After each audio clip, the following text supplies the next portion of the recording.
Welcome back. I'm Austin Westfall. Let's talk the latest on that deadly plane crash in Kazakhstan. Of course, this is something that we've been following for the past couple of days. Azerbaijan Airlines now giving their explanation as to what happened on that commuter plane. It crashed in Kazakhstan,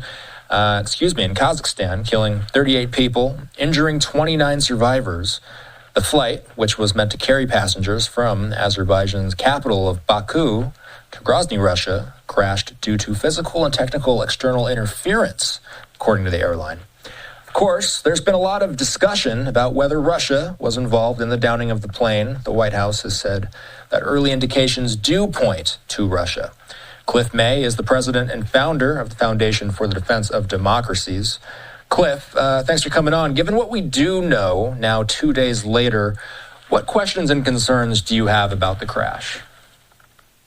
Oh, I think we know what happened. The Russians can say that it was a flock of birds, but birds don't provide shrapnel to passengers inside. I think it's pretty obvious at this point that this plane was shot down by Russian air defense systems that probably mistook it for a Ukrainian drone. Keep in mind that this sort of thing, it's not the first time this has happened. You can think of Malaysia Airlines Flight 17. That's kind of a famous one in 2014, brought down by a missile, probably almost certainly operated by Russian or Russian rebel forces in eastern Ukraine, what was called the Donetsk People's Republic. But back in January of 2020, after the U.S. killed Qasem Soleimani, the arch Iranian terrorist, the Iranians actually shot down a Ukrainian airline jet with 176 passengers on board, including 82 Iranians.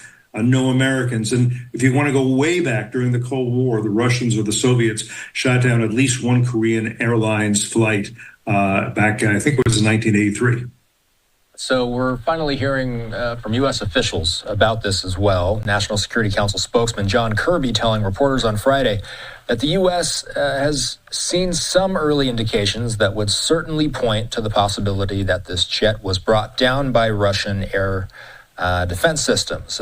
Kirby, though, refusing to elaborate, citing the ongoing investigation. So, Cliff, this happened right on the Caspian Sea around Russia, Iran, Kazakhstan.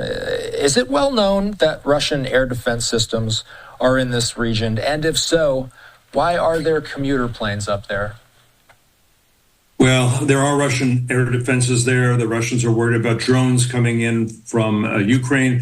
The Ukrainians who are defending their country from the Russians are not able to use all the weapons supplied by the U.S. inside Russia, but they have other weapons of their own, often that they make themselves, that they can use. It's a mistake for a commuter plane to go anywhere near the battlegrounds, anywhere near the war, but they'd have to divert quite a long way. If you look at the maps, it's not the easiest thing to do.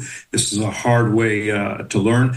I don't think there's a lot of doubt about what happened here. I think Kirby knows exactly that this wasn't birds, that this was the air defense systems being trigger happy and thinking this plane was some kind of drone possibly coming in. Also, keep in mind that the plane asked for permission to land in Russia. That was disallowed. It had to go all the way to Kazakhstan. There's a suspicion, at least, that what the Russians were hoping was that this plane would crash into the Caspian Sea. Had it done that, there'd be no evidence, no way to refute their claims that, it was just a flock of birds. By the way, if it was a flock of birds, the pilot probably would have said to control, we have a flock of birds hitting us, we've got a problem. That's not what was being said.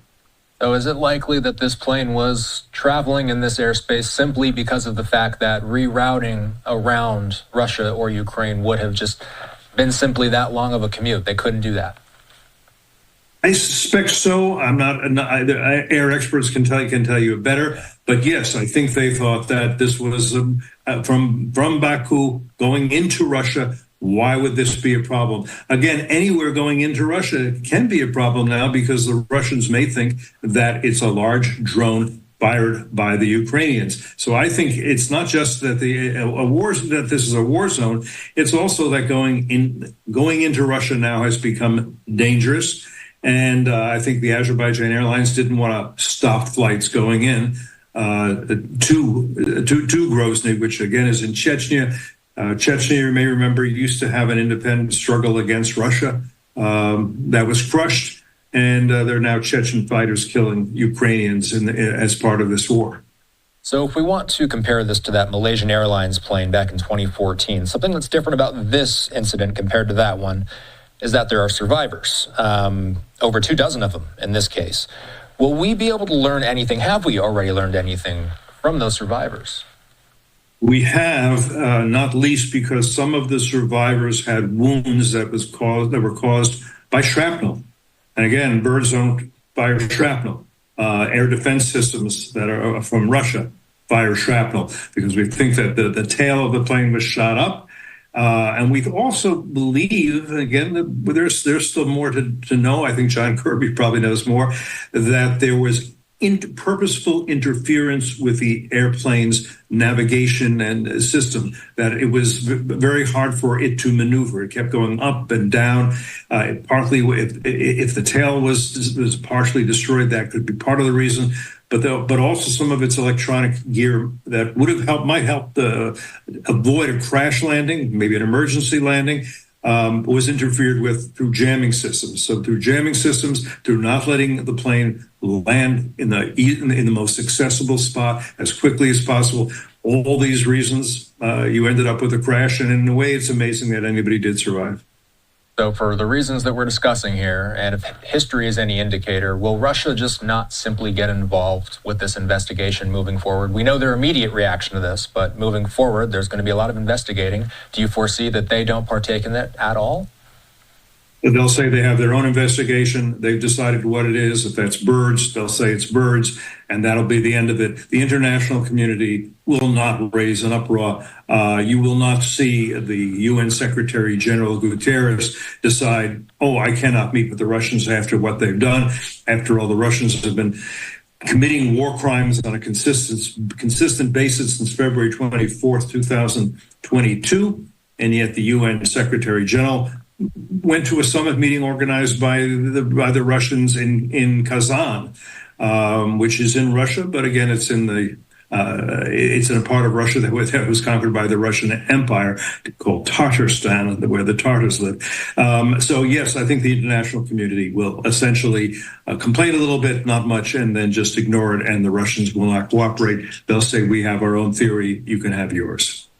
We're seeing some of the images of those mourning the loss of those who died in this crash. Cliff May is the president and founder of the FDD. Cliff, as always, thanks. Talk soon. My pleasure. Let's slide away for a break. We're back in 2 minutes.